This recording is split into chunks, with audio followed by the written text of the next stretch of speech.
Municipal commissioner Arun Mahesh બાબુનું વાવાઝોડાના પગલે નિવેદન સામે આવ્યું છે। શહેરમાં ભારે પવન સાથે વરસાદ પડી રહ્યો છે। તમામ લોકોએ ઘરમાં રહેવા તેમણે અપીલ કરી હતી। હાલમાં વૃક્ષ ધરાશયી થવાના પણ બનાવો બની રહ્યા છે। ફાયર બ્રિગેડ, ગાર્ડન શાખા અને ફોરેસ્ટ ડિપાર્ટમેન્ટ પણ ધરાશયી થયેલ વૃક્ષો દૂર કરવાની કામગીરીમાં લાગી છે।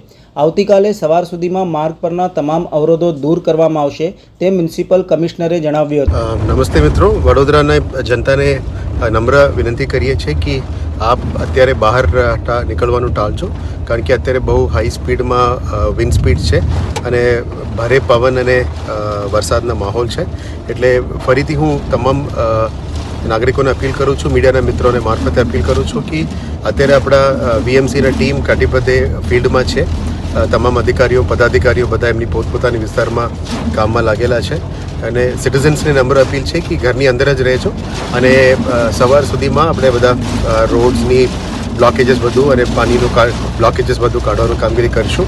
અત્યારે ઘણા બધા જગ્યામાં ઝાડ પણ પડ્યા છે, એટલે રોડ ઉપર અમે ક્લિયરિંગનું કામ કરી રહ્યા છે। ફાયર અને ગાર્ડનની ટીમ કામમાં લાગ્યા છે।